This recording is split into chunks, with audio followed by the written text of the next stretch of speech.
Arrête d'attendre que tout se mette en place pour être heureux, parce que ça ne va pas arriver. La vie ne va pas te demander la permission de te frapper. Et si tu continues à croire que le bonheur arrivera lorsque tout sera en place, tu passeras toute ta vie à attendre quelque chose qui n'existe pas. La plupart des gens vivent ainsi, en attendant le travail parfait, la personne idéale, le moment exact. Mais le travail fatigue, les gens déçoivent, et le moment n'arrive jamais. Combien de paix vas-tu continuer à sacrifier pour des choses que tu ne contrôles pas? Le problème n'est pas ce qui t'arrive, c'est comment tu penses. Tu as fait du bonheur un objectif lointain, alors qu'en réalité, c'est une décision que tu prends tous les jours, ici, maintenant, au milieu du chaos, au milieu de la douleur, au milieu de tout ce que tu ne comprends pas. Si tu n'apprends pas à être bien au milieu de la tempête, tu ne le seras pas non plus lorsque le calme arrivera. Parce qu'il y aura toujours quelque chose qui manque, quelque chose qui n'a pas tourné comme tu le voulais, quelqu'un qui n'a pas fait ce que tu espérais. Le bonheur ne vient pas de l'extérieur, il vient de toi. Et si tu ne le construis pas toi-même, personne ne le fera pour toi. Cette vidéo est pour ceux qui en ont marre de dépendre du monde pour se sentir bien. Pour ceux qui ont déjà compris que continuer à attendre est une forme d'abandon. Ici, tu vas entendre ce que beaucoup ne veulent pas accepter, que tu peux être heureux même dans ton pire moment, si tu sais comment vivre de l'intérieur. Ce sont 10 leçons claires, pratiques, stoïciennes. Elles ne te promettent pas une vie parfaite. Elles t'apprennent à arrêter de te détruire pour ce que tu ne peux pas contrôler et à commencer à vivre avec force, avec clarté et avec pouvoir. Reste jusqu'à la fin, parce qu'après ça, tu n'auras besoin de rien d'autre pour retrouver ta paix, juste de toi. 1. Choisis de vivre le présent comme ta seule garantie. Imagine être dans une course les yeux bandés, courant vers un but dont personne ne t'a confirmé l'existence. C'est ainsi que la plupart des gens vivent.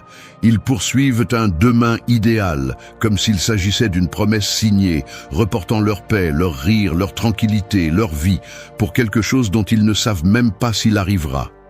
C'est le piège le plus courant. Penser que lorsque tout sera résolu, alors tu pourras respirer. Mais ce moment n'arrive jamais, il y a toujours quelque chose de plus, et pendant que tu attends, tu perds la seule chose réelle que tu as. Le présent. Tu es vivant maintenant. Pas dans un mois. Pas quand tu auras terminé tes études. Pas quand tu auras un partenaire, du succès ou de la stabilité. Le seul moment que tu as garanti est celui-ci. Et si tu n'apprends pas à être bien ici, tu ne le seras pas non plus là-bas. Parce que l'esprit qui reporte aujourd'hui reportera aussi demain. Dire « je serai heureux quand » est une condamnation. C'est une forme d'auto-sabotage élégant qui se déguise en espoir, mais qui en réalité t'anesthésie, t'affaiblit, te maintient immobile. Personne ne dit que c'est facile, mais c'est urgent. Apprendre à être présent n'est pas s'asseoir les yeux fermés, à respirer profondément comme si tout était magique. C'est apprendre à répondre avec conscience. C'est réaliser que ta réaction crée ton expérience, que le moment présent peut être dur, inconfortable ou défiante, mais il peut aussi être l'endroit où naît ta force. Tu n'as pas besoin que le présent soit parfait. Tu as besoin de l'accepter tel qu'il est et de l'utiliser pour grandir. Combien de fois as-tu perdu des journées entières en attendant le week-end? Combien de fois as-tu été avec quelqu'un en pensant à autre chose? Combien de fois as-tu vécu cette journée comme si c'était un brouillon, comme si le vrai chapitre commençait après? Mais ceci est déjà ta vie. Ceci n'est pas une répétition. Tu ne t'entraînes pas pour autre chose. Tu n'es pas en pause, tu es en mouvement. Et si tu ne te réveilles pas, la réalité va t'échapper entre les doigts sans que tu t'en rendes compte. Le stoïcisme le rend clair. Tout ce que tu as, c'est le moment que tu vis. Tout le reste est une illusion. Le passé ne peut plus être touché. L'avenir n'est pas garanti. Le seul outil avec lequel tu peux construire, transformer ou résister est le maintenant. Comme le disait Marc Aurèle, le bonheur de ta vie dépend de la qualité de tes pensées. Et tes pensées sont ici, pas là-bas. Ce que tu fais avec cet instant détermine ce que tu ressens, ce que tu crées, ce que tu es. Alors, commence maintenant, pas demain, pas quand tu en auras envie, pas quand tout sera clair. La clarté vient après l'action, pas avant.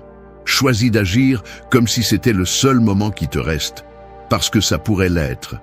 Et même si ce n'est pas le cas, tu en as besoin. Parce que reporter ta paix, c'est renoncer à ton pouvoir. Et tu n'es pas ici pour te rendre, tu es ici pour te réveiller. C'est ainsi que commence le vrai bonheur, sans condition. 2. Accepte que tout ce que tu ressens passera aussi. La douleur émotionnelle est comme une tempête qui semble éternelle quand tu es en plein milieu. Mais si tu restes immobile et que tu ne cours pas, si tu ne luttes pas contre le vent, si tu respires et observes simplement, tu découvres quelque chose de puissant.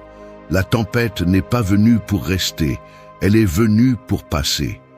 Mais beaucoup préfèrent lutter contre elle. Ils veulent qu'elle s'arrête maintenant. Ils veulent arrêter de ressentir. Ils veulent supprimer ce qui fait mal.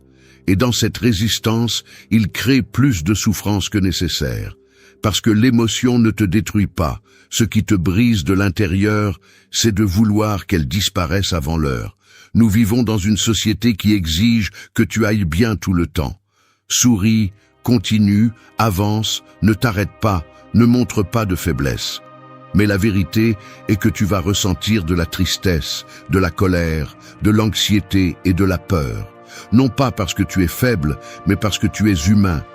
Ce qui te rend fort n'est pas de ne pas ressentir, c'est de comprendre que ce que tu ressens n'est pas permanent. Que chaque émotion est comme une vague. Elle monte, te touche, puis redescend. Ce que tu ne peux pas faire, c'est transformer cette vague en identité. Tu n'es pas ta tristesse. Tu n'es pas ta colère, tu n'es pas ce que tu ressens aujourd'hui. Accepter n'est pas se rendre. Accepter, c'est comprendre que forcer la joie est une autre façon de te nier toi-même. Que vouloir accélérer le processus émotionnel ne fait que t'éloigner davantage de ton centre. Le stoïcien ne réprime pas, il observe. Il ne se noie pas, il reste ferme. Il sait que tout ce qui monte descend, que même la douleur la plus profonde perd de sa force avec le temps si tu ne la nourris pas avec des histoires mentales qui la maintiennent en vie. Et voici le problème, tu ne ressens pas seulement, tu interprètes ce que tu ressens. Tu te racontes que si tu es triste, c'est parce que quelque chose ne va pas en toi. Que si tu ressens de la peur, c'est parce que tu n'es pas assez fort. Mais ce n'est pas vrai. Ressentir est naturel. L'erreur est de rester coincé là parce que tu ne te donnes pas la permission de le laisser partir. Parce que chaque fois que tu répètes cette histoire de douleur, tu invites à nouveau la tempête. La véritable liberté émotionnelle n'est pas de ne ressentir que du bon. C'est de tout ressentir et de continuer à avancer. Savoir que ce qui pèse aujourd'hui, demain lâchera. Savoir que tu n'as pas besoin de résoudre tout au moment exact où quelque chose fait mal. Tu as juste besoin de respirer, d'attendre, d'observer. Parce qu'à la fin, tout ce que tu ressens passera aussi. Et quand cela arrivera, tu seras plus fort, plus conscient et beaucoup plus éveillé qu'avant. 3. Apprends à lâcher prise sans te perdre toi-même. S'accrocher à ce qui n'est plus, c'est comme porter un corps sans vie en espérant qu'il respire à nouveau. Tu continues à le traîner par peur, par habitude ou par attachement. Mais au fond, tu sais que c'est fini. Tu ne veux pas le lâcher parce que tu crois que lâcher prise, c'est perdre, alors qu'en réalité, lâcher prise, c'est te sauver. Mais peu de gens le comprennent. Ils préfèrent maintenir des liens brisés, des habitudes qui les consument ou des idées qui n'ont plus de sens, juste pour ne pas faire face au vide. Et c'est ainsi qu'ils se perdent. Non pas parce que les autres leur font du mal, mais parce qu'ils ont cessé de se soutenir eux-mêmes. On t'a appris que aimer, c'est endurer, que être loyal, c'est ne jamais partir, que lâcher prise, c'est abandonner. Mais ce n'est pas de l'amour, c'est de la dépendance. Tu ne restes pas par amour, tu restes par peur. De te retrouver seul, de ne jamais retrouver quelque chose de semblable, de découvrir que ton identité était construite sur quelque chose qui n'existe plus. Et à cause de cette peur, tu t'oublies, tu t'éteins, tu te fragmentes, tu deviens une version de toi-même que tu ne reconnais plus. Le stoïcisme t'oblige à regarder la vérité en face. Rien ne t'appartient. Rien ne dure éternellement. Toute relation, tout objet, tout état émotionnel, tout ce qui t'entoure aujourd'hui est sujet au changement. Et quand tu l'acceptes, au lieu de souffrir, tu respires. Parce que tu comprends que la douleur de lâcher prise est réelle, mais la liberté qui vient après l'est aussi. Lâcher prise n'est pas un acte de faiblesse, c'est une affirmation de pouvoir. C'est dire « je préfère perdre ceci que de me perdre moi-même ». Et le plus important, en lâchant prise, tu ne disparais pas. Tu te récupères, tu te réorganises, tu te vois plus clairement, parce que tu ne tournes plus autour de quelque chose qui t'a dévié de ton centre. Lâcher prise n'est pas fermer les yeux et faire semblant que rien ne s'est passé. C'est ouvrir les yeux et reconnaître que tu ne peux plus continuer à donner ton énergie à ce qui t'épuise, que ta loyauté doit d'abord être envers toi-même, que si pour soutenir quelque chose, tu dois te briser à l'intérieur, alors ça ne vaut pas la peine. Tout ce qui est brisé ne doit pas être réparé. Tout ce qui est terminé n'a pas été une erreur. Tout ce qui a fait mal ne doit pas être conservé. Lâcher prise est aussi un acte d'amour envers toi, envers ce que tu as été, envers ce que tu peux devenir lorsque tu arrêtes de vivre accroché au passé. Parce que ce n'est que lorsque tu lâches prise que tu retrouves les mains libres pour construire quelque chose de nouveau. Et cette fois, à partir de ta vérité, pas de ta peur. 4. Cultive ta paix intérieure sans condition. Attendre que le monde soit calme pour avoir la paix est comme prétendre que la mer reste immobile pour pouvoir apprendre à nager. Ça ne fonctionne pas comme ça. La vie ne va pas s'arrêter pour que tu te sentes à l'aise. Il y aura toujours du bruit, des conflits, des contradictions, des imprévus. Si ta paix dépend de ce que tout soit en ordre, alors tu seras toujours au bord de l'effondrement. Parce que quelque chose va toujours échouer. Quelque chose va sortir du plan. Quelqu'un va te décevoir. Beaucoup croient que la paix arrive quand la vie devient facile. Mais la vraie paix n'est pas le résultat de l'extérieur. C'est le résultat de ton entraînement interne. C'est une décision quotidienne, une pratique constante. Et il ne s'agit pas d'être calme tout le temps. Il s'agit de ne pas te perdre quand tout autour de toi se désordonne. La paix n'est pas un silence absolu. C'est un équilibre au milieu du bruit. Quand tu dépends de ce que tout aille bien à l'extérieur pour te sentir bien à l'intérieur, tu deviens esclave des circonstances. Si la journée se passe mal, tu tombes.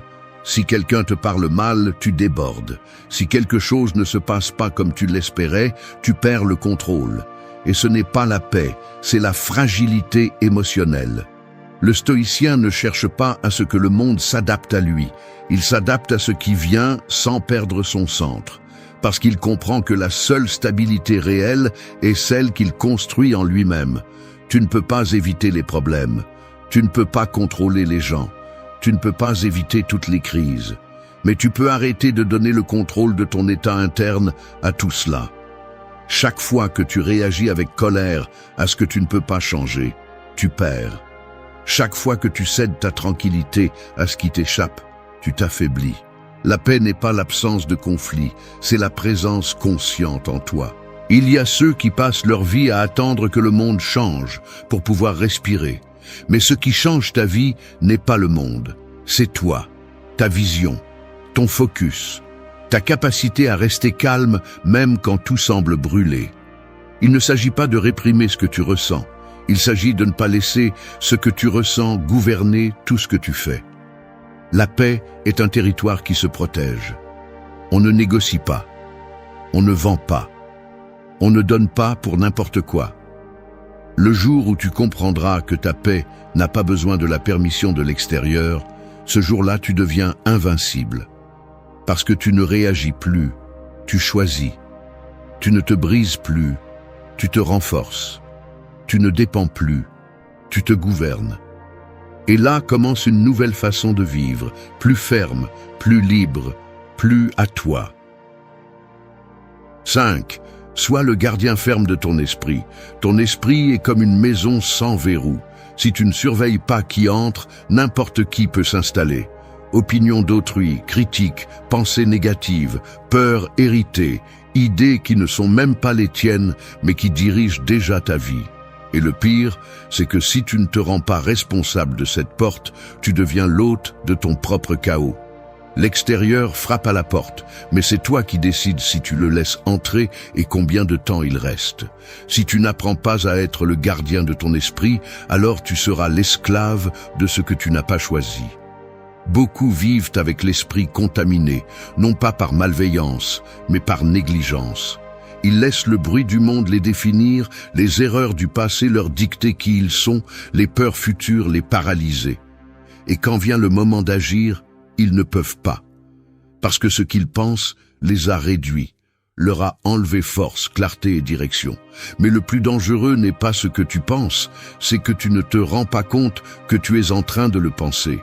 Le stoïcien comprend que son plus grand territoire est interne.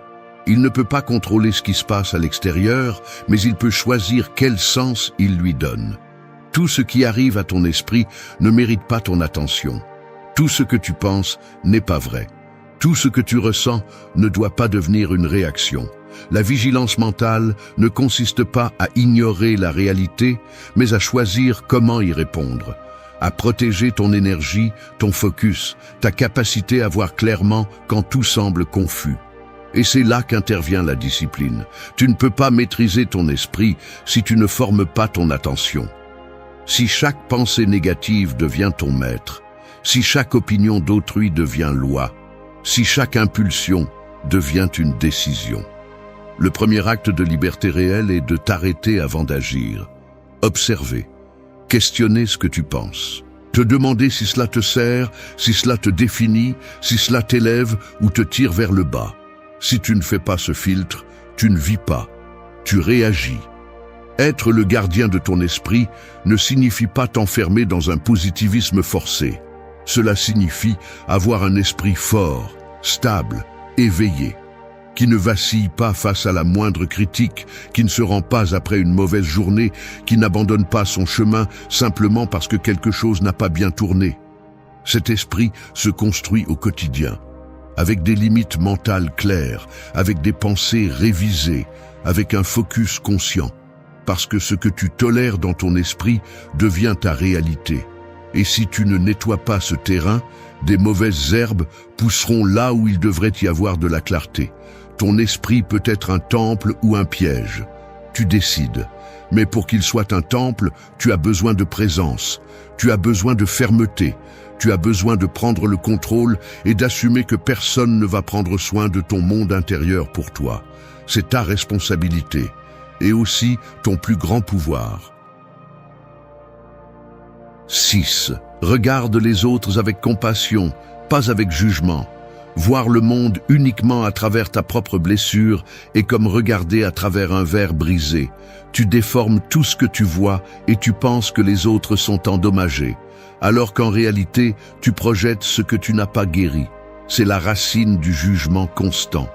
Celui qui ne s'est pas arrêté pour s'observer juge pour ne pas regarder à l'intérieur. Critiquer devient une défense, un mécanisme pour ne pas se sentir si exposé, si vulnérable, si humain. Mais la vérité est la suivante. Tout le monde lutte avec quelque chose qu'il ne montre pas.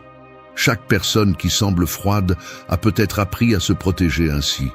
Chaque personne qui blesse a peut-être été blessée bien avant. Personne n'échappe à la douleur. Personne ne se forme dans une paix absolue.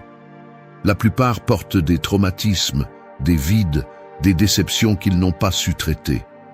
Et quand tu ne sais pas gérer ta douleur, tu finis par blesser les autres ou par les repousser avec ta façon d'agir. Cela ne justifie pas le mal, mais cela te permet de le comprendre sans te détruire dans la tentative. Parce que si tu réagis avec jugement chaque fois que quelqu'un agit à partir de sa blessure, tu finis par te contaminer toi aussi. Tu t'empoisonnes en pensant que tu comprends, alors qu'en réalité tu ne fais que répéter le même schéma de rejet que tu critiques tant. Voir avec compassion ne signifie pas tolérer l'intolérable, cela signifie regarder au-delà du comportement et voir l'histoire qui l'a construit. Cela signifie reconnaître que tu as aussi échoué, que tu as aussi été quelqu'un de difficile pour les autres et que nous avons tous, à un moment donné, fait partie du chaos de quelqu'un d'autre. Le stoïcien ne se croit pas supérieur en gardant le contrôle. Il devient plus humain, plus conscient, plus ferme dans la compréhension. Il comprend que juger est facile, mais comprendre nécessite de la force. La compassion n'est pas une faiblesse, c'est un pouvoir intérieur. C'est te rendre compte que tu n'as pas besoin de couler l'autre pour te protéger.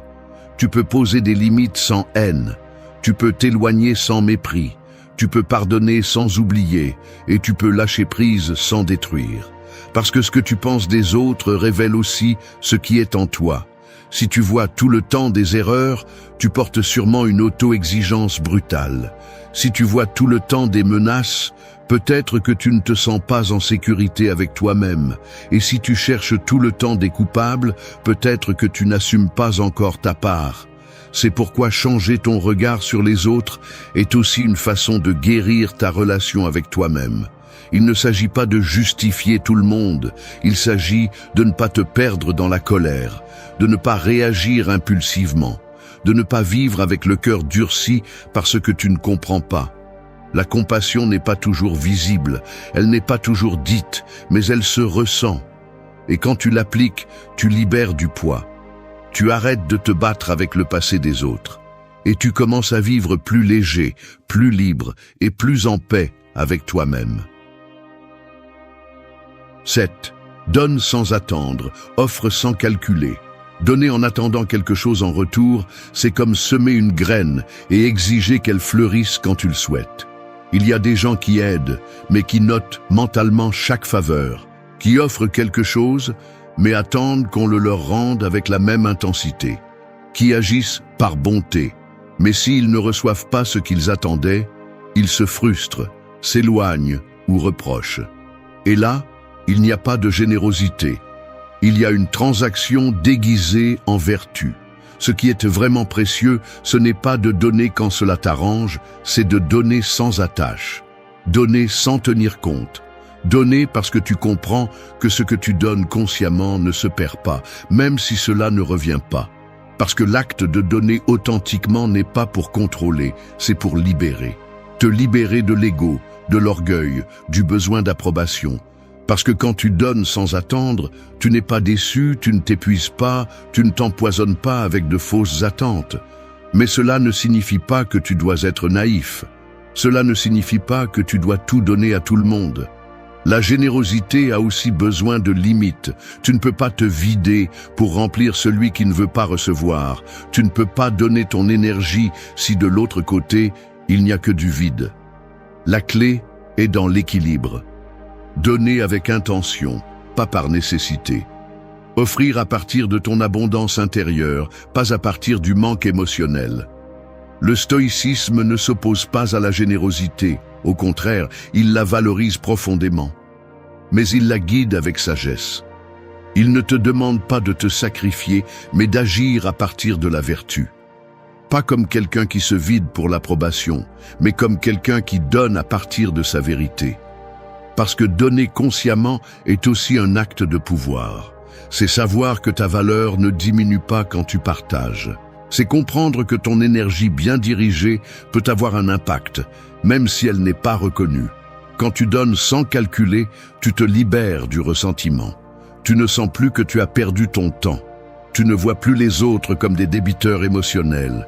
Tu ne te mets plus en colère parce qu'ils ne t'ont pas remercié, parce qu'ils n'ont pas répondu de la même manière, parce qu'ils n'ont pas fait ce que tu attendais, parce que tu l'as fait pour toi, pas pour eux.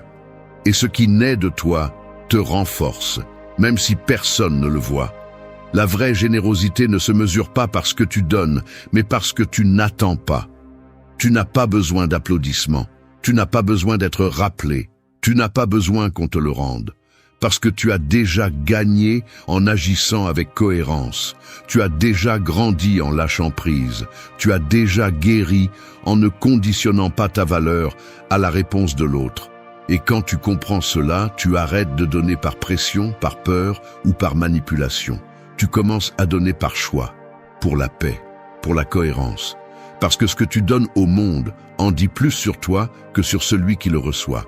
Et si tu le donnes en toute liberté, alors tu ne perds jamais. Tu ne fais que te renforcer, devenir plus conscient, plus toi. 8. Remercie avant de demander plus.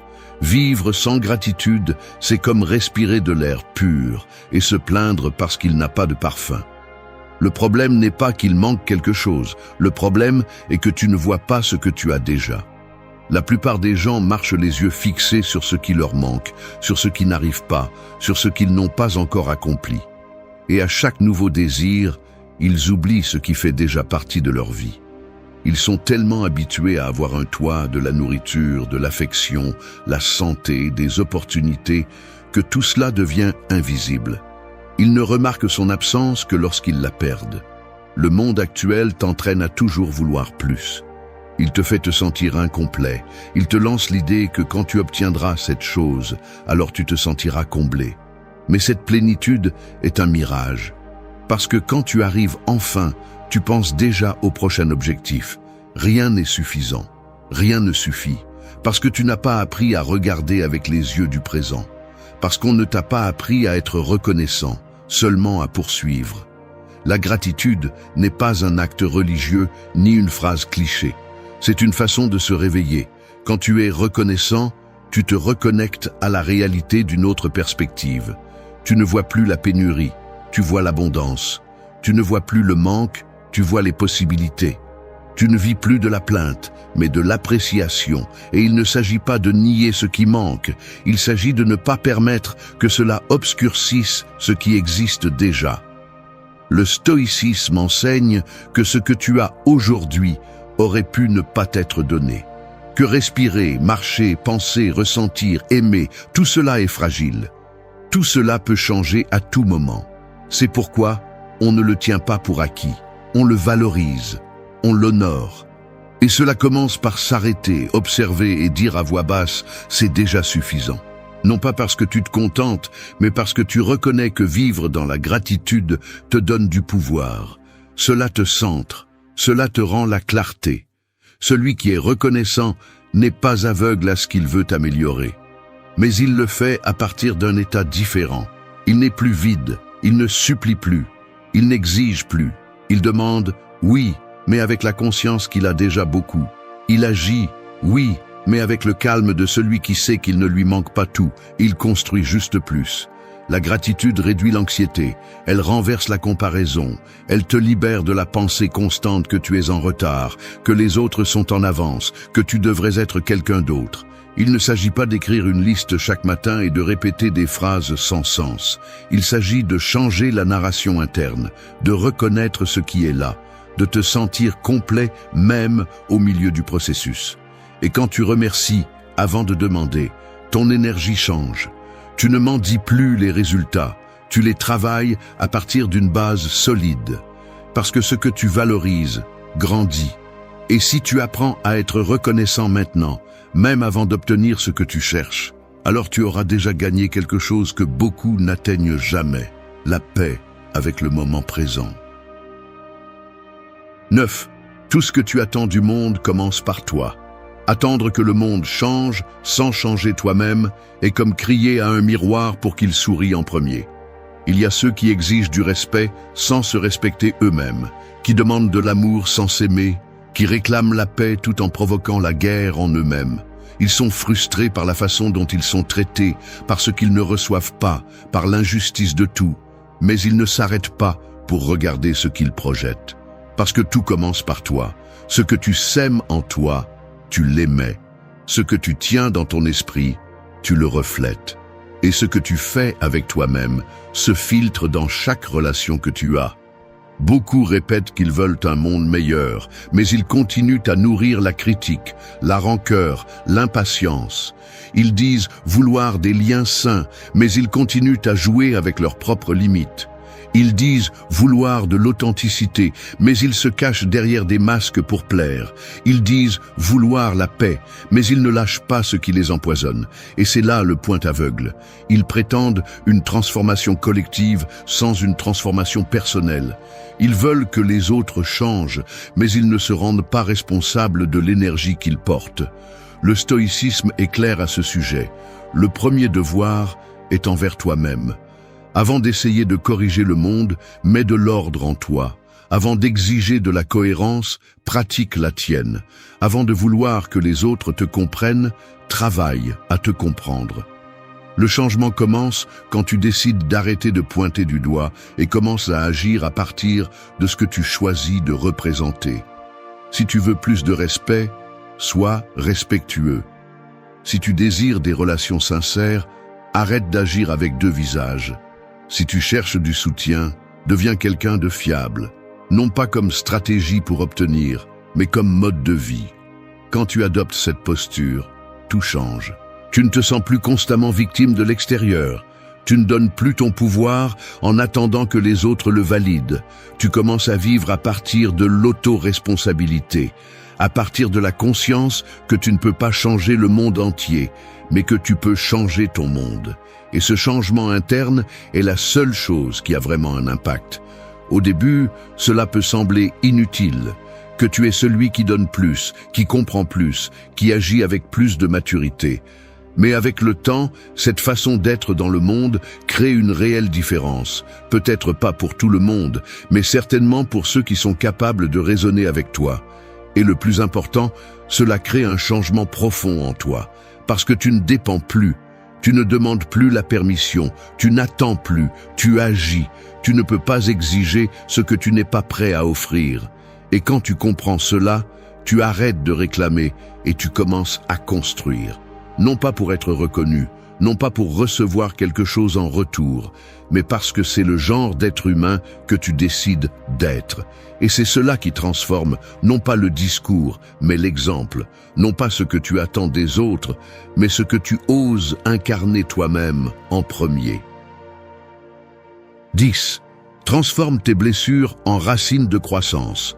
Une fissure dans la terre peut sembler être une fracture, mais elle peut aussi être l'endroit exact où quelque chose de nouveau germe. C'est ainsi avec les blessures. Beaucoup les voient comme la fin, comme des marques qui affaiblissent, comme des cicatrices qui devraient être cachées. Mais ce qui n'est pas assez dit, c'est que certaines des personnes les plus sages, les plus profondes et les plus fortes qui existent ont été façonnées par la douleur. Non pas parce que la souffrance est bonne, mais parce qu'elles ont appris à l'utiliser. Elles ne l'ont pas niée, elles l'ont transformée. Il y a ceux qui passent leur vie à essayer d'effacer leur passé, à nier ce qu'ils ont vécu, à ignorer ce qui leur a fait mal. Et dans cette tentative, ils ne s'éloignent pas seulement de leurs blessures, ils s'éloignent aussi d'eux-mêmes. Parce que chaque douleur non résolue continue de parler sous forme de peur, de colère, de méfiance. Il ne s'agit pas de romantiser la souffrance, il s'agit d'arrêter de permettre qu'elle te définisse. Parce que tes blessures ne sont pas ton identité, elles font partie du processus. Elles sont le terrain sur lequel tu peux choisir de grandir ou de rester stagnant. Le stoïcisme ne te dit pas de ne pas souffrir, il te dit de ne pas rester là, de ne pas permettre qu'une expérience t'enferme, de ne pas utiliser ton passé comme excuse pour continuer à agir à partir de la faiblesse. Chaque expérience difficile t'a montré quelque chose. Peut-être que tu ne l'as pas vu sur le moment. Peut-être que ce n'était pas juste. Mais maintenant, tu as l'opportunité de décider ce que tu fais avec ça. Tu peux répéter l'histoire, ou tu peux briser le schéma. Tu peux continuer à saigner pour la même chose, ou tu peux utiliser cette blessure comme point de départ. Transformer la douleur ne signifie pas oublier. Cela signifie le regarder en face et en tirer une leçon. Cela signifie te rendre compte que tu peux parler de ce qui t'est arrivé sans que ta voix ne se brise. Que tu peux regarder en arrière sans retomber. Que tu peux utiliser ce qui t'a brisé comme un outil pour construire quelque chose de plus solide. Parce que quand tu guéris, tu ne cesses pas seulement de souffrir, tu deviens aussi plus conscient, plus compatissant, plus réel. Ce n'est pas immédiat, ce n'est pas facile, ce n'est pas automatique, mais c'est possible. Et cela commence par une décision. Arrêtez d'utiliser la blessure comme excuse et commencez à l'utiliser comme racine. Racine de caractère, de conscience, de profondeur. Parce que ce qui t'a fait toucher le fond peut aussi te donner la force de t'élever. Si tu le choisis, si tu y travailles, si tu le transformes. Beaucoup portent leurs blessures comme des chaînes. Tu peux les transformer en fondation. Tu peux décider que chaque douleur t'enseigne quelque chose, que chaque perte te donne de la clarté, que chaque chute te forme, non pas par fierté mais par évolution, parce qu'il ne s'agit pas de ce qui t'est arrivé, mais de ce que tu décides de faire avec. Et si tu choisis de grandir à partir de là, alors rien de ce que tu as vécu n'a été en vain. Tout était préparation, tout te forgeait, tout construisait la version la plus consciente et la plus forte de toi. Merci d'être resté jusqu'à la fin de la vidéo. Si vous avez tout vu, commentez « Je suis stoïcien » comme notre signe secret, indiquant que vous êtes un véritable apprenant du stoïcisme. N'oubliez pas de vous abonner et de liker la vidéo si elle vous a plu. Rendez-vous dans la prochaine vidéo et rappelez-vous, continuez à cultiver votre esprit stoïque. Un homme peut tout perdre en un instant, la gloire, la force physique, les possessions, mais s'il maîtrise sa bouche, son esprit et son argent, rien ni personne ne pourra lui arracher l'essentiel. C'est la différence entre celui qui se brise à la première tempête et celui qui reste debout quand tout autour de lui s'effondre. Le monde est plein de bouches qui parlent sans but, d'esprits qui ne savent pas se taire et de poches vides de ceux qui se croyaient maîtres de l'argent, mais qui ont fini par être ses esclaves. C'est là que la plupart échouent, parce qu'ils confondent liberté avec excès et force avec bruit. La vision stoïcienne enseigne le contraire. La véritable maîtrise naît du contrôle. Se taire lorsque les autres discutent, penser clairement lorsque tout s'effondre et gérer l'argent comme un instrument d'indépendance. Il ne s'agit pas de paraître fort, mais de l'être en silence, sans avoir besoin de prouver quoi que ce soit à qui que ce soit. Cette vidéo n'est pas un discours de plus. Ce sont 9 leçons que vous pouvez appliquer dans votre vie quotidienne pour cesser d'être faible, pour cesser de réagir comme un esclave du monde et commencer à vivre comme un homme inébranlable. Restez jusqu'à la fin, car ici vous ne trouverez pas de mots doux, mais des vérités qui, si vous décidez de les pratiquer, vous rendront libre, fort et intouchable. 1. Maîtrise ta bouche avant qu'elle ne te maîtrise. Un couteau peut couper du pain ou peut blesser. La différence ne réside pas dans la lame, mais dans la main qui la dirige. La bouche est ce couteau invisible que nous portons tous, et l'homme qui ne la contrôle pas devient sa propre victime. Combien de fois un mot lancé sans réfléchir a détruit des relations, a fermé des portes, a laissé des cicatrices qu'aucun pardon ne peut effacer. La bouche peut être l'allié la plus puissante ou le bourreau le plus cruel. C'est pourquoi la maîtriser est la première grande leçon vers la maîtrise personnelle. Un homme fort n'est pas celui qui parle le plus fort, ni celui qui dit le plus. C'est celui qui sait se taire quand tout le monde réagit. Celui qui mesure ses mots et comprend que chaque oui et chaque non est une déclaration de pouvoir. Les stoïciens enseignaient que le silence n'est pas vide, c'est une stratégie. Parler peu ne signifie pas être faible, cela signifie choisir chaque mot, comme s'il s'agissait d'une flèche qui ne peut être récupérée une fois tirée.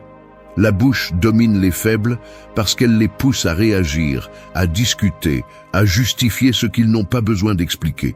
La société est pleine d'hommes qui ne savent pas se taire, qui se perdent dans des discussions inutiles pour prouver un point, qui dépensent de l'énergie en mots vides et sont ensuite surpris lorsqu'ils n'ont pas de force pour l'essentiel.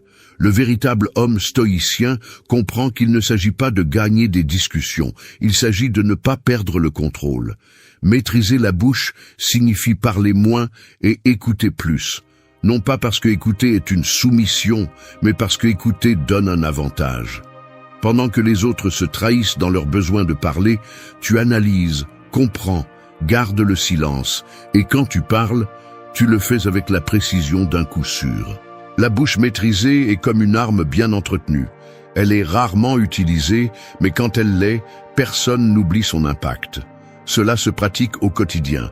Quand quelqu'un te provoque, ta réaction immédiate est de vouloir répondre, te défendre, élever la voix. Mais la maîtrise réside dans le fait de freiner cet élan, de comprendre que tout ne mérite pas une réponse. L'homme qui répond à tout est l'esclave de tous. Celui qui se tait quand il doit se taire devient un mystère, et le mystère est pouvoir. Celui qui ne se montre pas complètement laisse l'autre dans le doute, et les doutes pèsent toujours plus que les certitudes.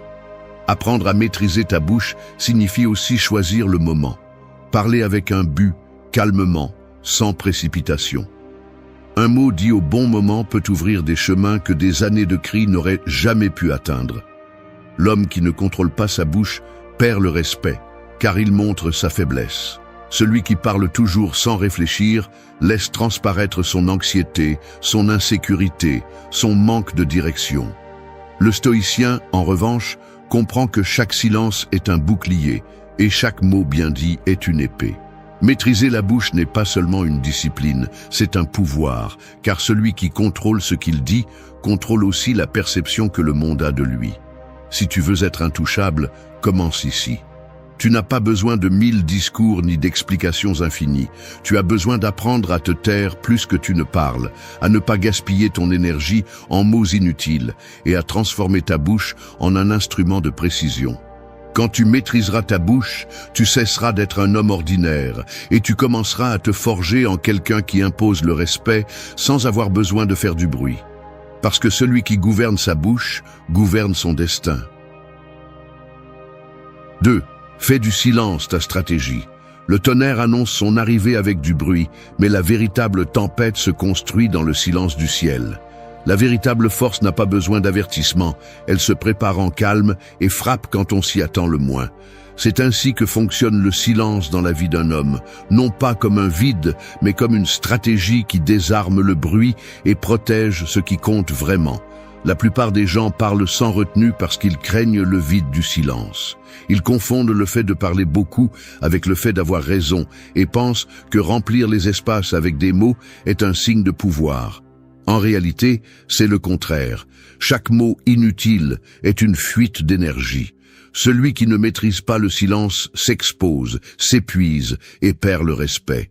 Les gens forts ne gaspillent pas leur voix, ils la gèrent avec précision, parce qu'ils comprennent que ce qui n'est pas dit peut peser plus lourd que n'importe quel cri. Le silence n'est pas une faiblesse, c'est un contrôle. Au milieu d'une discussion, garder la bouche fermée déstabilise l'adversaire, le force à montrer son impatience et le met en évidence. Alors que les autres perdent leur calme, tu restes ferme, et cette fermeté devient un coup plus sûr que n'importe quel mot. Le silence fait que l'autre révèle son anxiété, tandis que tu conserves ton pouvoir intact. La stratégie est de l'utiliser de manière consciente. Il ne s'agit pas de toujours se taire, mais de choisir quand parler et quand ne pas le faire. Quand quelqu'un te provoque, garde le silence. Quand il cherche ton approbation, garde le silence. Quand ils veulent t'entraîner dans des discussions vides, garde le silence. Et quand tu décides de le briser, fais-le avec des mots qui sont impossibles à ignorer. C'est la force de l'homme qui a fait du silence une arme. Le silence est aussi un espace pour penser clairement. Alors que les autres réagissent avec des mots impulsifs, tu profites de ce moment pour analyser, pour voir ce qu'ils ne voient pas, pour planifier ce qui vient. Voilà le secret. Le silence n'est pas passivité. C'est un terrain fertile où l'esprit travaille sans interruption. C'est pourquoi les faibles le fuient, parce que faire face au silence, c'est faire face à ses propres pensées. Il y a un autre aspect, le mystère. Celui qui parle trop devient prévisible, facile à lire. Celui qui sait se taire devient une énigme, et l'énigme génère toujours du respect.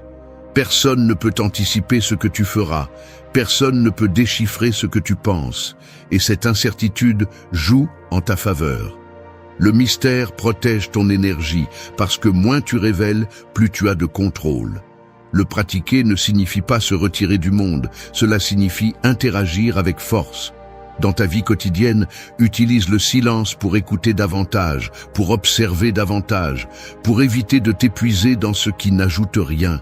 Et quand vient le moment de parler, fais en sorte que ta voix soit si percutante que personne ne puisse l'ignorer. Le mot qui naît du silence pèse plus lourd que 1000 phrases lancées dans l'air.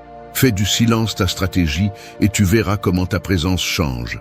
Tu arrêteras de réagir au bruit, tu arrêteras de gaspiller de l'énergie dans des explications inutiles et tu deviendras quelqu'un dont la seule tranquillité impose le respect. Parce que celui qui maîtrise le silence n'a pas besoin de prouver quoi que ce soit. Sa seule quiétude révèle une force que les autres ne peuvent ni imiter ni briser. 3. Entraîne ton esprit comme une forteresse. Tout commence par la tête. Si elle tombe, tout le reste la suit. Tu perds la clarté, tu perds le contrôle, et tu finis par réagir comme n'importe qui, sans discernement, sans direction. L'ennemi le plus dangereux n'est pas celui qui t'insulte, c'est la pensée que tu permets de te dominer quand personne ne te voit. Le véritable champ de bataille n'est pas dans la rue. Il est dans ce que tu laisses entrer dans ton esprit et comment tu le traites. C'est pourquoi tu dois traiter ton esprit comme une forteresse, avec ordre, vigilance, exigence quotidienne. Tu ne peux pas laisser les portes ouvertes. Tu ne peux pas permettre à n'importe quelle émotion d'entrer et de décider pour toi. La plupart des gens vivent ainsi, avec la tête non protégée, la remplissant de déchets, de bruit, d'opinions qui ne construisent rien. Et ensuite, ils se demandent pourquoi ils ressentent de l'anxiété, pourquoi ils se sentent vides, pourquoi ils s'effondrent face aux critiques ou au moindre rejet. Le stoïcien sait que sa liberté dépend de ce qu'il pense. C'est pourquoi il filtre chaque pensée. Si elle n'ajoute rien, elle est écartée. Si elle ne construit pas, elle est lâchée. La pensée est une brique ou de la dynamite, selon la façon dont tu l'utilises. Entraîner l'esprit, c'est le faire travailler pour toi, pas contre toi. C'est apprendre à s'arrêter avant de réagir, à observer avant de décider, à penser avec un but avant de parler ou d'agir. Et cela ne se réalise pas avec de beaux discours, mais avec des habitudes claires. Commencer la journée avec une direction. Te demander à voix basse « Qu'est-ce qui dépend de moi aujourd'hui ? Où dois-je concentrer mon énergie ? Qu'est-ce que je dois ignorer ?» Ensuite, tu bloques les distractions. Tu contrôles le bruit. Tu fais ce que tu dois faire, même si tu n'en as pas envie. C'est ça, entraîner l'esprit. Ce n'est pas compliqué, mais c'est inconfortable. Et c'est pourquoi peu de gens le font. L'esprit faible veut une gratification immédiate. Il veut que tout soit facile, rapide, validé par les autres. Mais cette mentalité ne génère que dépendance, confusion et faiblesse émotionnelle. L'esprit entraîné, en revanche, préfère ce qui est difficile et constructif à ce qui est confortable et destructeur. Apprends à penser en silence, à traiter les critiques sans brûler de l'intérieur, à répondre calmement quand tout ton environnement veut que tu perdes le contrôle. Tu dois maîtriser les scénarios internes avant de vouloir dominer l'externe. Si tu inventes des désastres dans ta tête, tu te saboteras avant de commencer. Si tu attends que tout soit parfait, tu seras frustré à chaque obstacle. Tu as besoin d'une vision rationnelle, d'un focus stoïcien. L'échec ne te détruit pas, c'est l'interprétation que tu en fais qui définit si tu avances ou si tu t'enfonces. L'esprit se nourrit aussi. Qu'est-ce que tu consommes ? Des nouvelles qui te perturbent, des réseaux qui te comparent, des conversations qui t'épuisent. Choisis mieux. Lis ce qui te renforce, parle avec ceux qui exigent plus de toi, entoure-toi de stimuli qui t'élèvent. Ce qui entre par tes yeux et tes oreilles finit par se former en pensée, et chaque pensée est un ordre. C'est pourquoi tu choisis bien ou tu te conditionnes mal. Et n'oublie pas ceci, l'esprit entraîné respecte le corps qui le soutient. Repos, mouvement, nutrition, tout cela influence ta clarté mentale. Tu ne peux pas penser avec précision si tu es brisé de l'intérieur. Tu ne peux pas maintenir la concentration si tu ne prends pas soin de toi. Chaque décision quotidienne façonne ton état interne. Et cet état interne, en fin de compte, est celui qui décide si tu réagis comme un esclave ou si tu agis comme un maître. Entraîner l'esprit est ton devoir. Parce que si tu ne l'entraînes pas, le monde le fera, tes émotions le feront, l'ignorance des autres le fera. 4. Élimine ce qui te fragilise. Chaque fardeau que tu portes occupe l'espace où ta force pourrait habiter. C'est aussi simple que cela. Tu es fait pour avancer, mais si tu marches avec des pierres dans les poches, peu importe la volonté que tu as, tôt ou tard tu vas céder. La plupart ne tombent pas par manque de capacité, ils tombent à cause d'un excès de poids inutile. Et ce poids n'est pas toujours visible. Ce sont des habitudes, des personnes, des pensées, des environnements. Tout cela qui semble faire partie de ta vie, mais qui en réalité draine ton énergie, dilue ta clarté et freine ton évolution. La maîtrise personnelle commence par un nettoyage radical, non pas en ajoutant plus, mais en enlevant. Le guerrier devient plus létal, non pas lorsqu'il a plus d'armes, mais lorsqu'il ne garde que celles qu'il maîtrise vraiment. L'homme fort n'est pas celui qui accumule plus de responsabilités, plus de liens, plus d'engagement. C'est celui qui a le courage de lâcher ce qui ne le construit pas. Et c'est ce que la plupart n'osent pas faire, regarder en face ce qui affaiblit et l'éliminer sans culpabilité. Examine ta routine. Qu'est-ce que tu fais qui te prend plus que ce que ça te donne? Où mets-tu ton attention qui ne se transforme pas en progrès? Il y a des conversations qui n'ajoutent rien, des relations qui n'existent que par habitude, des activités qui remplissent le temps mais vident l'âme. Chacune de ces choses semble petite, mais ensemble, elles deviennent le filet qui capture ton potentiel. Tu ne t'en rends pas compte jusqu'à ce que tu sois déjà pris au piège. La première étape est d'observer avec honnêteté. Manges-tu ce qui renforce ton corps ou ce qui endort ton énergie? Dors-tu avec l'intention de te rétablir ou survis-tu simplement au lendemain? Es-tu entouré de gens qui te poussent à grandir ou de personnes qui justifient ta médiocrité? Cette évaluation n'est pas confortable, mais elle est nécessaire. Parce que chaque élément qui te fragilise a ton autorisation pour être là. Éliminer ne signifie pas rejeter tout. Cela signifie sélectionner avec fermeté. Lorsque tu enlèves ce qui ne sert pas, tu fais de la place pour ce qui sert. Lorsque tu lâches les distractions, tu as plus de concentration. Lorsque tu éloignes les personnes qui te freinent, tu trouves le silence pour écouter ta véritable direction. Lorsque tu arrêtes de justifier tes mauvaises habitudes, tu te confrontes à la version de toi que tu savais toujours que tu pouvais être. Cela ne se fait pas en un jour. C'est un processus constant. Chaque semaine, chaque mois, chaque nouveau défi révèle quelque chose qui n'a plus sa place dans ta vie. Et si tu ne le coupes pas, il devient une résistance interne, comme porter des vêtements mouillés dans une tempête. Au début, cela semble supportable, mais avec le temps, cela te refroidit, te ralentit, te rend malade. C'est ainsi que fonctionne ce qui affaiblit. On ne le remarque pas au début, mais à la fin, cela te consume. L'homme stoïque n'est pas froid, il est sélectif. Il ne laisse pas n'importe quoi entrer dans son monde. Non pas parce qu'il se croit meilleur que quiconque, mais parce qu'il comprend le coût de ce qu'il tolère. Tu tolères le désordre, tu perds la concentration, tu tolères la plainte, tu perds le but, tu tolères la médiocrité, tu perds le respect de toi-même. C'est pourquoi éliminer est un acte de respect, pas seulement envers toi, mais envers ton but. Chaque fois que tu lâches quelque chose qui ne t'ajoute rien, tu gagnes quelque chose de plus précieux, de l'énergie, de la clarté, de la direction. Et petit à petit, tu vas remarquer comment ton environnement change, comment ton corps répond, comment ton esprit devient plus ferme.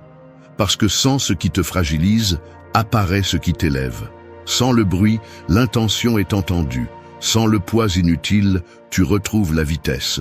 N'aie pas peur de paraître dur en coupant ce qui te fait du mal. Crains de continuer à être doux avec ce qui te tire vers le bas. 5. Sois le maître de ton argent, pas son esclave. Il y a ceux qui marchent libres et ceux qui semblent seulement libres. Car même s'ils ne portent pas de chaînes aux chevilles, ils portent des dettes silencieuses, des désirs empruntés et des besoins imposés. L'argent ne crie pas toujours, mais quand il gouverne, il soumet. Non pas avec un fouet, mais avec la peur. Peur de le perdre, de ne pas l'avoir, de ne pas paraître. C'est ainsi que commence l'esclavage moderne.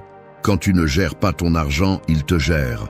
Personne ne naît en sachant comment le gérer, mais tout le monde peut apprendre à le respecter. Le problème est qu'on nous apprend dès notre plus jeune âge à désirer, pas à réfléchir, à dépenser, pas à prioriser, à chercher la validation dans ce que nous achetons, pas dans ce que nous construisons. Et cela finit par créer des adultes avec des portefeuilles pleins d'anxiété et vides de contrôle. Avoir de l'argent ne te rend pas libre, savoir le gérer, si. La première erreur est d'utiliser l'argent comme anesthésie.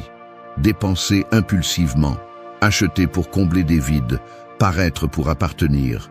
Chacune de ces décisions t'éloigne du contrôle. Et quand tu perds le contrôle, tu perds le pouvoir, parce que chaque centime dépensé sans conscience est de l'énergie qui se dissout. C'est un effort mal canalisé. Le stoïcien comprend que l'argent n'est ni mal ni bien. C'est un outil, c'est un moyen, pas un ornement, pas une identité. Il le respecte parce qu'il sait qu'utilisé intelligemment, il permet la liberté de choisir, de se déplacer, de dire non. Mais s'il ne le domine pas, il devient son maître. Et personne ne peut construire une vie forte s'il obéit à un maître invisible. Commence par organiser ce qui entre et ce qui sort. Tu ne peux pas améliorer ce que tu ne connais pas. Prends en charge. Regarde tes dépenses en face. Demande-toi chaque mois, est-ce nécessaire? Est-ce que cela me renforce ou me distrait seulement? Est-ce que cela construit mon avenir ou satisfait seulement mon présent? L'argent bien dirigé se multiplie. Le gaspiller t'enchaîne. Apprends à dire non. Non à l'inutile, non aux pressions extérieures, non à ce qui ne sert qu'à nourrir l'ego. Tu n'es pas ici pour impressionner qui que ce soit. Tu es ici pour construire quelque chose de solide. Cela implique d'économiser quand personne d'autre ne le fait, d'investir quand les autres ne font que consommer, de penser à long terme alors que tout le monde se perd dans le présent. Et ne confonds pas l'austérité avec le manque. Vivre avec moins n'est pas un signe d'échec, c'est un signe de maîtrise. Celui qui a besoin de peu craint moins. Et celui qui craint moins agit avec plus de liberté. C'est la véritable richesse. Savoir que tu peux dire non, savoir que tu n'as pas besoin de paraître, savoir que tu contrôles ton rythme sans dépendre de la consommation. Tu dois aussi veiller à ne pas tomber dans le piège du mérite. Tout ce que tu peux payer ne te convient pas. Tout ce que tu désires n'est pas vraiment ton désir. Souvent, tu achètes ce que les autres veulent que tu achètes. Tu vis ce que les autres veulent que tu vives. Mais quand tu t'arrêtes pour regarder, tu te rends compte que beaucoup de tes décisions économiques ne naissent pas de la clarté, mais du conditionnement. La liberté financière n'est pas d'avoir des millions. C'est de savoir que ton argent ne dicte pas tes émotions. C'est que ton compte en banque ne décide pas de ton humeur, ni de ton estime de toi. C'est savoir que tu peux bien vivre, avancer, décider, sans avoir à vendre ta paix pour chaque euro que tu gagnes. Tu ne travailles pas seulement pour l'argent. Tu travailles pour une vision, pour un but. L'argent est du carburant, pas une destination. Si tu sais l'utiliser, il te propulse. Si tu le mets comme objectif, il te détourne. Et si tu le transformes en juge de ta valeur, tu as déjà perdu. 6. Construis la discipline, ne dépend pas de la motivation. Le feu qui s'allume rapidement s'éteint aussi rapidement. C'est ainsi que fonctionne la motivation. Une impulsion intense, brillante, séduisante, mais instable. Elle est là quand tout va bien. Elle disparaît quand arrive la fatigue, le doute ou le premier obstacle. L'erreur n'est pas de chercher la motivation, mais de dépendre d'elle. Car celui qui n'agit que lorsqu'il en a envie est destiné à reculer chaque fois que l'impulsion s'en va. Les stoïciens n'attendèrent pas de se sentir bien pour faire ce qui est juste. Ils le faisaient parce qu'ils savaient que le devoir ne change pas selon l'humeur. La discipline est cette structure silencieuse qui soutient l'homme lorsque l'émotion l'abandonne. C'est ce muscle qui se forme dans la répétition, dans l'inconfort, dans ce que personne ne voit. La discipline ne crie pas, ne se vante pas, ne s'annonce pas. Mais elle se remarque dans les résultats, dans la constance, dans la solidité de celui qui accomplit sans excuse. Beaucoup attendent le moment idéal pour commencer. Ils disent qu'ils ont besoin d'inspiration, d'ambiance, d'énergie. Et pendant ce temps, les jours passent. Celui qui dépend de se sentir motivé ne construit rien de solide. Il vit en cycle. Il commence avec intensité, il abandonne facilement. En revanche, celui qui cultive la discipline transforme l'habitude en décision, pas en caprice. La clé est de changer la question. Au lieu de « ai-je envie ?», La vraie question est, cela me rapproche-t-il ou m'éloigne-t-il de qui je veux être? Et cette question ne nécessite pas d'émotion, elle nécessite de la clarté. Tu n'as pas besoin d'être inspiré pour te lever tôt, pour t'entraîner, pour étudier, pour dire non à ce qui t'éloigne. Tu as juste besoin de décider. La discipline se forge dans les petits actes répétés avec intention. Il ne s'agit pas de tout faire parfaitement. Il s'agit de faire ce qui est important, même quand tu n'en as pas envie. Il s'agit de laisser le téléphone quand il est temps de travailler, de éteindre la télévision quand tu sais que tu as besoin de dormir, d'aller à la salle de sport quand tu préférerais rester allongé. C'est là que se construit ton caractère. La plupart pensent que la discipline est une punition, mais il n'y a rien de plus faux. La discipline est liberté. Car lorsque tu agis avec constance, sans dépendre des impulsions, tu deviens maître de toi. Tu n'es plus l'esclave de la paresse, du plaisir immédiat, du doute constant. Tu peux avancer même avec peur, même avec inconfort, car ce ne sont plus tes émotions qui te retiennent, c'est ce que tu sais que tu dois faire qui te guide. Le secret n'est pas de faire beaucoup, mais de faire toujours. Tu peux commencer avec peu, mais avec fermeté. Une routine matinale claire, des horaires définis, des engagements qui sont tenus. Tu n'as pas besoin que le monde t'applaudisse, tu as besoin de te respecter. Et chaque fois que tu fais ce que tu as dit que tu ferais, même sans envie, tu gagnes du pouvoir. Tu dois aussi apprendre à planifier. La discipline n'est pas de l'improvisation, c'est de la structure. C'est savoir ce que tu feras, quand tu le feras et pourquoi tu le feras. Le chaos externe ne peut pas vaincre quelqu'un qui a de l'ordre interne. C'est pourquoi il est vital que tu conçoives tes journées, que tu protèges tes espaces, que tu saches dire « c'est une priorité » et agir en conséquence. Quand tu tombes, ne te punis pas.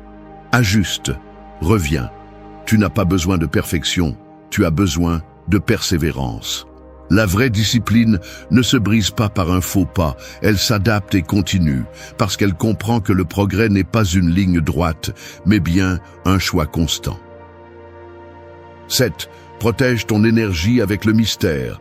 Tout ce qui est précieux ne doit pas être montré. L'or n'est pas laissé dans n'importe quelle rue, il est gardé, pris soin de, protégé.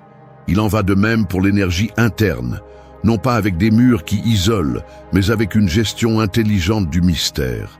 Parce que plus tu révèles, plus tu t'épuises, plus tu t'expliques, plus tu donnes du pouvoir.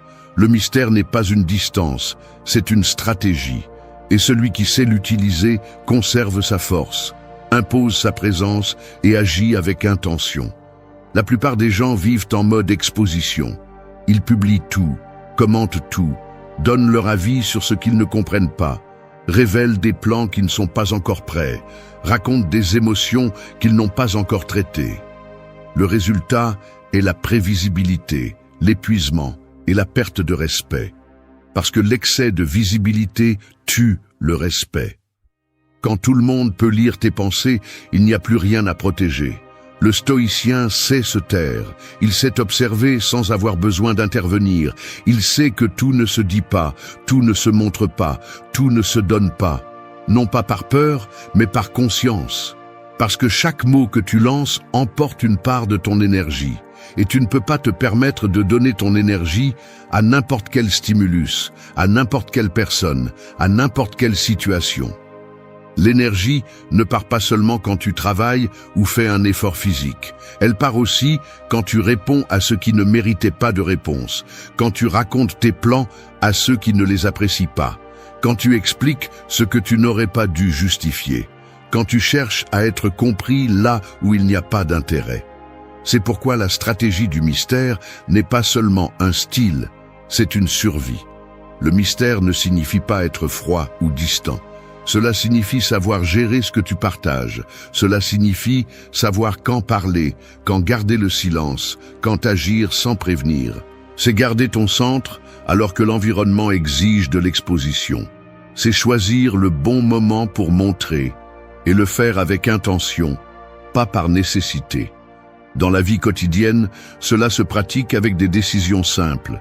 N'annonce pas tes objectifs, réalise-les. Ne réponds pas à chaque critique, laisse le silence s'en charger. Ne partage pas chaque émotion, laisse certaines te transformer de l'intérieur. Ne montre pas tes faiblesses à ceux qui n'ont pas montré de respect. N'explique pas ton processus à ceux qui veulent seulement du divertissement. Le mystère crée une présence, parce que quand tu ne te montres pas complètement, l'autre est obligé de prêter attention, de lire entre les lignes, d'observer au-delà des mots, et cela crée un impact. Dans un monde où tout le monde s'expose sans filtre, celui qui se tait, qui mesure, qui sélectionne, devient magnétique. Il y a aussi quelque chose de puissant dans le fait que le mystère protège ton focus. Moins tu donnes d'explications, plus tu conserves d'énergie pour ce qui compte vraiment. Tu n'as pas besoin de dire au monde que tu changes. Change simplement. Tu n'as pas besoin d'annoncer que tu construis quelque chose. Construis-le simplement. Les résultats parleront quand ils devront parler. Et quand ils parleront, ils ne laisseront pas de place au doute. L'homme qui se montre excessivement cherche l'approbation. Celui qui gère son exposition démontre qu'il n'en a pas besoin. C'est la différence entre la dépendance et l'autorité, entre le bruit et la présence. Le premier réagit, le second choisit. Protège ton énergie comme on protège le feu au milieu du vent. Couvre-le, nourris-le, laisse-le grandir en silence. 8. Apprenez à écouter sans réagir. Un tambour vide fait du bruit à chaque coup, mais lorsqu'il est plein, il sonne avec intention. Il en va de même pour l'esprit. Celui qui est dépourvu de contrôle réagit à chaque mot, chaque geste, chaque opinion. Mais celui qui est plein de discernement et de tempérance écoute, analyse et choisit de répondre ou non. Parce que tout ne mérite pas une réponse, et tout ce que vous entendez ne doit pas vous sortir de votre centre. À une époque où tout le monde parle mais peu réfléchissent, écouter est devenu un outil sous-estimé. Et je ne parle pas d'écouter par politesse. Je parle d'écouter avec une force intérieure, avec une maîtrise émotionnelle, avec une pause consciente. Écouter non pas pour répondre, mais pour comprendre. Beaucoup échouent, non pas à cause de ce qu'ils font, mais à cause de leur réaction à ce qu'ils entendent. Une critique les déstabilise, un commentaire les perturbe, une correction les blesse, et ainsi, chaque stimulus externe devient un déclencheur interne. Ils vivent à la merci de ce qu'ils entendent, non de ce qu'ils choisissent de croire. Ce n'est pas vivre avec contrôle, c'est vivre exposé.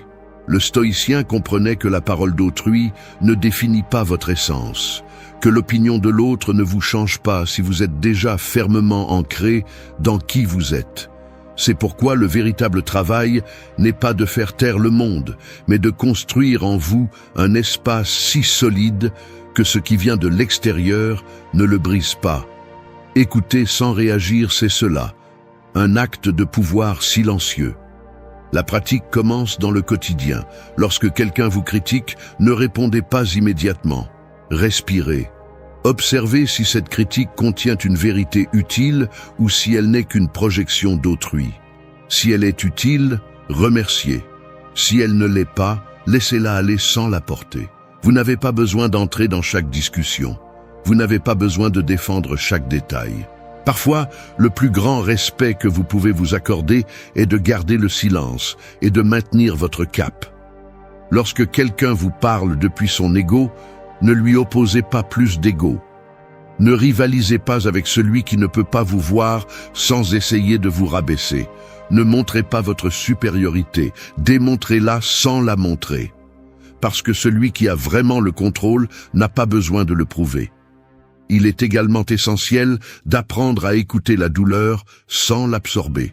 Écouter les autres ne signifie pas les porter sur vos épaules. Vous pouvez être empathique sans être une éponge. Vous pouvez comprendre sans faire vôtre les blessures de tous. Cela nécessite aussi de la pratique. Savoir où se termine votre responsabilité et où commence le travail de l'autre. Et il ne s'agit pas de devenir froid ou indifférent. Il s'agit de devenir maître de votre énergie, pour que lorsque vous entendez quelque chose de dur, cela ne vous détruise pas, pour que lorsque quelqu'un vous accuse sans raison, cela ne vous entraîne pas, pour que lorsque quelqu'un veut vous provoquer, il n'y parvienne pas, parce que la véritable maîtrise commence là.